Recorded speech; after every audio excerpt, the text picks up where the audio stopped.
What if death disappeared? One day, death disappeared. There was no warning, no global announcement, no message on the news. People still got sick. Cars still crashed, bodies still broke, but no one crossed the line anymore. No final breath, no last heartbeat. Death simply stopped showing up. At first, no one noticed. Because death is not something you see every day. It hides in hospitals, in quiet rooms, in moments we try not to look at. But then something impossible happened. A heart monitor went flat. Doctors rushed in, time passed. And the patient opened their eyes. Hospitals filled with confusion. Doctors stood frozen, staring at machines that no longer made sense. People who should have died remained conscious, broken, bleeding, but alive. Medical science collapsed overnight. Because every rule it was built on no longer applied.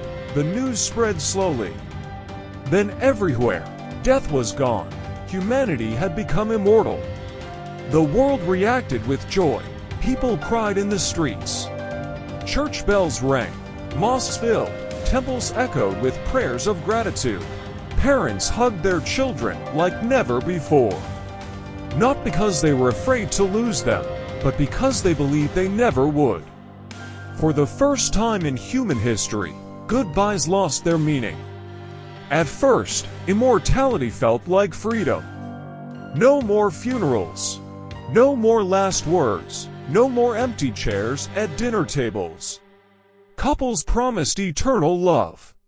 And this time, forever was real. Fear disappeared. Death had always been humanity's greatest shadow. And now, the shadow was gone, but something subtle changed.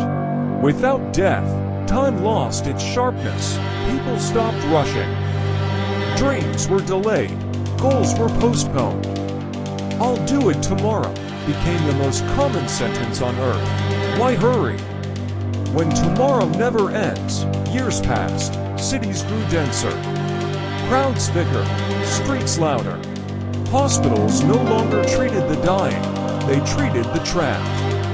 People survived fires, wars, disasters, their bodies shattered, but never shut down. Pain didn't end. It accumulated. A man survived a car crash. His spine was destroyed. His body could no longer move. But he lived forever. Immortality did not remove suffering. It made it permanent. The population exploded. The planet began to choke. Forests vanished. Oceans filled. Resources thinned. But humanity kept growing. Life without death had no balance. No reset, no mercy. Prisons became eternal. Sentences had no end date. Regret had no release. Justice lost its meaning. Punishment became infinite. And forgiveness became rare. Love began to change. When forever exists, promises lose weight. Marriages lasted centuries or seconds. People stopped cherishing moments because moments no longer ended. Memories piled up, so many that none felt special anymore. Then something unexpected happened. People began to fear, not dying, but never dying. The idea of endless existence became unbearable. Living forever meant watching everyone change. But never leave. It meant carrying centuries of memories, of mistakes, of loss, of regret, with no escape. Scientists worked desperately, not to cure disease, but to bring death back.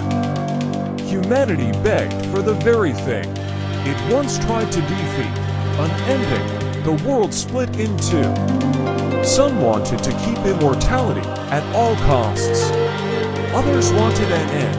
Protests filled the streets. One sign read, "Life needs an ending to matter." And in the silence that followed, one final question echoed across the planet. If life never ends, does it still have meaning? Is death the enemy of life? Or the reason every moment matters? Because maybe death was never the curse.